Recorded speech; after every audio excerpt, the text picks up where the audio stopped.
خدمت خلق اور لوگوں کی مدد کرنے کا جذبہ ہو تو انسان مشکل وقت میں اور حالات میں بھی بڑھ چڑھ کر کام کرتا ہے، اور اس کو کوئی نہ کوئی اپرچونٹی ہر حال میں نظر آ ہی جاتی ہے کسی نہ کسی کی مدد کرنے کی، اگر آپ کے اندر جذبہ موجود ہو۔ اب کورونا وائرس نے جہاں دنیا بھر کی معیشتوں کو، بڑی بڑی سٹیبل معیشتوں کو تباہ کر دیا، وہیں پاکستان کا کاروباری طبقہ بھی اس مشکل کا شکار ہے اور متاثر بھی ہوا ہے کسی حد تک۔ پشاور میں لیکن ایسی صورتحال میں بھی ایک ایسی دکان موجود ہے جہاں پر ضرورت مند افراد جو ہیں وہ مفت شاپنگ کرتے ہیں، اور دوستوں کی مدد سے روزانہ کی بنیاد پر 100 روپے سے یہ اکٹھا کر کے یہ دکان کا آغاز ہوا تھا انیشلی۔ واہ زبردست۔ اچھا، اب یہ ہے وہ جذبہ جس سے یہ پتہ لگتا ہے کہ چھوٹی سے چھوٹی چیز بھی اگر آپ چھوٹی سے چھوٹی ایفرٹ کریں تو وہ رائے گاہ نہیں جاتی۔ تو مخیر حضرات کی طرف سے یہ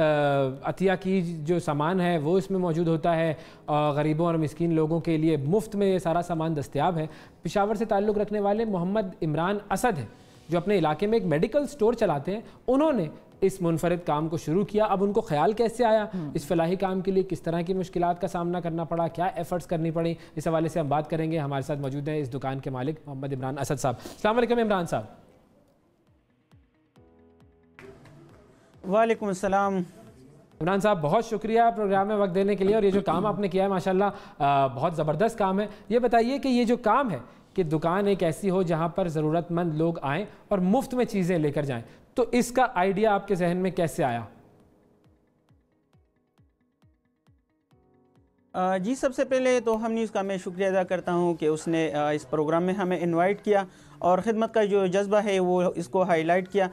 سب سے پہلے تو میں آپ کو بتاتے چلوں بھائی کہ یہ میں ایک جگہ سے گزر رہا تھا جہاں پر ایک یتیم بچہ تھا جس کا والدہ فوت ہوئی تھی، اور اس کا والد جو تھا وہ بوڑھا بھی تھا، اس کے ساتھ وہ بلائنڈ بھی تھا، نابینا بھی تھا، اور وہ چھوٹا بچہ وہ ورکشاپ میں وہ کوڑا کباڑ اکٹھا کر رہا تھا۔ تو جب میں نے اس سے تفصیل پوچھی کہ بیٹا تم ایک کوڑا کباڑ کیوں اکٹھا کر رہے ہو، تو اس نے بتایا کہ ایک والدہ تھی جو لوگوں کے گھروں میں کام کرتی تھی، اور ابھی اس کو فوت ہوئے ہیں، تو اس وجہ سے میں اسکول سے بھی اٹھ گیا ہوں اور یہ چیزیں میں اکٹھا کر رہا ہوں۔ تب مجھے احساس ہوا کہ بہت سارے ایسے بچے ہیں، بہت سارے ایسے مجبور لوگ ہیں جس کو مدد کی ضرورت ہوتی ہے۔ تو اس بچے سے ہم نے سٹارٹ لیا، تو پھر ہم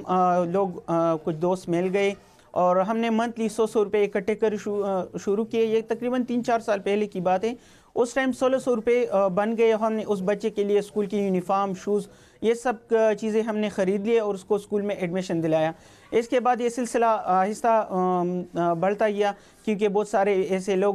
اس طرح ضرورت مند لوگ کو ڈھونڈنا نہیں پڑتا، کیونکہ احساس جب ایک انسان کے دل میں ہو تو اس کو خود بخود وہ سارے جو لوگوں کی پریشانیاں، جو مشکلات ہیں وہ نظر آتی ہیں۔ تو پھر ہم نے اس طرح سٹارٹ کیا کہ یہ شاپ اوپن کیا جو ہمارے گھر میں اس طرح ان لوگوں کے لیے موجود ہے، اور جو لوگ نہیں اس طرح سے استطاعت رکھتے وہ جا کر وہاں سے مفت سامان لے لیتے۔ تو آپ کی دکان میں اب کیا کیا چیزیں اور کس قسم کی چیزیں موجود ہیں لوگوں کی مدد کے لیے تاکہ وہ آئیں اور مفت لے کر چلے جائیں؟ جی، ہماری دکان میں اس وقت گرم سویٹر جو میل بڑوں کے لیے بھی ہے، چھوٹوں بچوں کے لیے بھی سویٹر موجود ہے، اس کے ساتھ ساتھ بچوں کے لیے شوز بھی موجود ہے، جرابیں، گرم ٹوپیاں، اور اس کے ساتھ جو ڈسیبل پرسن ہے اس کے لیے ویل چیئر، اور جو ویڈو فیملی ہے اس کے لیے راشن بھی یہاں پر موجود ہے۔ ہر ضرورت مند افراد یہاں پر ہم اس کی مکمل تصدیق کرتے ہیں اور وہ یہاں سے اپنے نصیب لے کر جاتا ہے۔ اچھا، اور یہ جو سامان ہے اس دکان کا وہ کہاں سے آتا ہے؟ جی، یہ تو ہم مہیا حضرات سے بھی بار بار اپیل کرتے ہیں، اور اس کے علاوہ ہم دوست بھی اکٹھے مل کر جو جس کے حسب توفیق وہ 200 یا 100 جتنا ہو سکا ان کی طرف سے مدد ہو جاتا ہے، یا کوئی دوست سامان خرید کر خود یہاں پر رکھ دیتا ہے اور یہ ضرورت مند افراد لے کر جاتے ہیں۔ روزانہ کی بنیاد پر کتنے لوگ آتے ہوں گے آپ کی دکان میں خریداری کرنے کے لیے، اور ان کی جو ضرورت ہوتی ہے وہ کیا ہوتی ہے؟ زیادہ تر لوگوں کو آج کل کس چیز کی ضرورت پڑ رہی ہے؟ زیادہ تر لوگ کو، کیونکہ آپ کو پتہ بھی ہے کہ سردی کافی زیادہ عروج پر ہے، کافی زیادہ ٹھنڈ ہے، اور اس وقت بچوں کے ساتھ بڑوں کو بھی سویٹر، گرم سویٹر کی زیادہ ضرورت پڑتی ہے، اور الحمدللہ یہاں پر ڈیلی بیس پر تقریباً 100 سے 120 تک افراد آ جاتے ہیں، اور وہ اپنے سائز کے گرم سویٹر جو بھی اس کے سائز کے برابر ہو وہ یہاں سے لے کر جاتے ہیں۔ تو آپ لوگوں کی یہ چیریٹی بیسیکلی جو لوگوں کی مدد کرنے کے لیے موجود ہے، عمران صاحب کیا کووڈ میں، کورونا کے بعد یہ متاثر ہوئی ہے لوگوں کا کہ عطیات آپ کے پاس آنا، یا لوگ جو چیریٹی کرتے تھے وہ متاثر ہوئے ہیں، یا لوگ اسی طرح سے اسی جذبے کے ساتھ کام کر رہے ہیں اب بھی؟ جی بالکل، لوگوں میں جذبہ موجود ہے، لیکن کافی زیادہ ایسے لوگ ہیں جو مہیر حضرات ہیں اور اس کے علاوہ جو مڈل طبقے سے تعلق رکھتے تھے وہ بھی اپنی طرف سے کوشش کرتے تھے، لیکن کرونا وائرس کی وجہ سے ابھی حالات ایک دم بدل ہو چکے ہیں، کیونکہ اس طرح لوگ نہیں کر سکتے جس طرح لوگوں نے کرونا وائرس سے پہلے ہیلپ کرتے تھے۔ اچھا، میں آپ سے یہ پوچھ رہا تھا کہ کتنے لوگ تقریباً آتے ہوں گے روزانہ اس دکان پر؟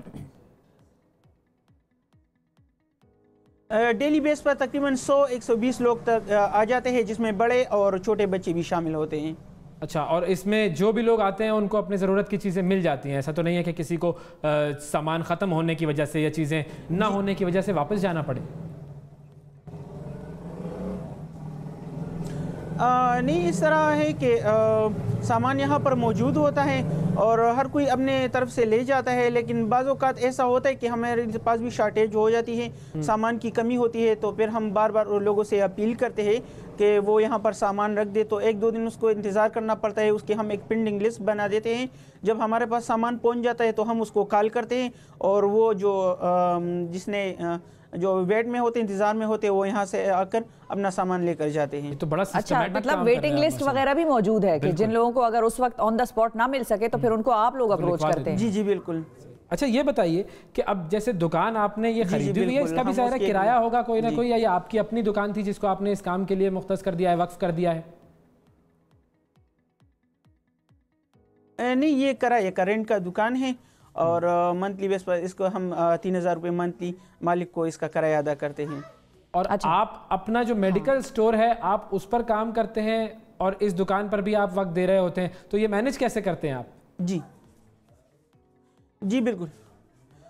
بس مشکل ہوتا ہے، لیکن ان مشکلوں کے پیچھے ان لوگوں کی مسکراہٹ ہے، ان لوگوں کی خوشی ہے جو ہمارے لیے ہم تو برداشت نہیں کر سکتے، کیونکہ کافی مشکل کام ہے، وہاں پر ٹائم بھی دینا پڑتا ہے اور یہاں بھی لوگوں کے لیے، لیکن جو لوگ یہاں سے خریداری لے کر جاتے ہیں، جو چیزیں ان کو مل جاتی ہے اور جو ضرورت مند لوگ یہاں سے اپنی ضرورت کی چیزیں لے کر جاتے ہیں، واپسی میں وہ جتنی دعائیں کرتے ہیں تو وہ دعائیں ہمارے لیے خوشی اور ہمیں اور موٹیویٹ کرتی ہے، ہمیں اور ہمت دیتا ہے، تو ان لوگوں کی خوشی کے لیے تھوڑا تکلیف برداشت کرنا پڑتا ہے۔ زبردست آپ کام کر رہے ہیں عمران صاحب، اور اللہ تعالیٰ آپ کو مزید توفیق دے کہ آپ کے پاس لوگ آتے رہیں اور آپ ان کے چہروں پر خوشیاں اور مسکراہٹیں بکھیرتے رہیں۔ یہ بڑا امپورٹنٹ جملہ تھا، ہماری ان کے ساتھ جتنی ڈسکشن ہوئی میرا فیوریٹ اگر ہوگا تو وہ یہ ہوگا کہ دیکھیں مشکلات آتی ہیں راستے میں، اچھے کام کرتے بھی آسانی نہیں ہوتی، مشکلات آتی ہیں، لیکن ان مشکلات کے پیچھے جو ایک سپورٹنگ فورس ہوتی ہے، جو اسٹرینتھ ہوتی ہے، وہ یہ ہے کہ جن کی آپ مدد کر رہے ہیں ان کے چہرے پر مسکان آپ دیکھ لیں تو اس کے پیچھے پھر کیا مشکل تھکاوٹ رہ جاتی ہے۔ صرف ہم ان سے یہ پوچھ لیں کہ یہ جو جذبہ ہے، مدد کا جذبہ، یہ آپ میں کیسے بیدار ہوا تھا؟ کون تھا اس جذبے کو بیدار کرنے والی سورس جس کو ہم کہیں؟ جی، میں نے جس طرح آپ کو پہلے بھی بتایا، وہ 5-6 سال کا بچہ تھا جو ورکشاپ میں مجھے ملا تھا، یہ مدد بہت سارے لوگ دیکھتے ہیں، اصل میں ہم بھی سڑکوں پر سے گزرتے ہیں عمران بھائی، بہت سارے لوگ سڑکوں پر گزرتے ہیں اور اس طرح کی چیزیں دیکھتے ہیں، لیکن ان کے اندر وہ جذبہ بیدار نہیں ہوتا کہ ہمیں ان کی مدد کریں ہم، تو وہ کسی نے تربیت ایسی کی ہوتی ہے کہ دیکھو جب اس طرح کی چیز تمہارے سامنے آئے تو اس کی مدد کرنا۔ جی، اس کے پیچھے بھی ایک وجہ ہے، اس کے پیچھے بھی ایک اہم وجہ ہے۔ میرا ایک چھوٹا بھائی تھا، وہ 9 کلاس کا اسٹوڈنٹ تھا، وہ 2016 میں پھر اس کی ڈیتھ ہو گئی، وہ کڈنی فیلیور کا پیشنٹ تھا اور تقریباً 7-8 سال کے اس کے ساتھ میں اسپتال اور ہر جگہ ہم نے بہت زیادہ تکلیفیں اٹھائی، کیونکہ وہ زیادہ بیمار تھا، گردوں کے مریض تھا اور بھائی تھا، تو اس ساری تکلیف میں نے دیکھی ہے۔ ہم خود بھی غریب طبقے سے تعلق رکھتے ہیں، تو وہ ایک احساس میرے اندر موجود تھا۔ جب میرے بھائی کی وہ ڈیتھ ہو گئی، وہ فوت ہوا، تو اس کے بعد بھی میں کچھ کرنا چاہ رہا تھا، کیونکہ روزانہ ڈیلی بیس پر تو ہسپتال میں اپنے بھائی کے ساتھ ہوتا تھا، کبھی ڈاکٹر کے پاس، کبھی ہاسپٹل، کبھی ڈائلیسس، تو میں بیزی رہتا تھا۔ جب اس کی وفات ہوئی تو پھر مجھے اس آرام کے ساتھ بیٹھنا مجھے بے چین کر دیتا تھا۔ میں چاہ رہا تھا کہ میں کچھ کروں، تو کچھ کرنے کے لیے اللہ پاک نے مجھے یہ خدمت کا ایک موقع دیا، تو میں پھر اس میں مصروف ہوا۔ میرا خیال نہیں تھا کہ یہ سلسلہ آگے اتنا بڑھے گا۔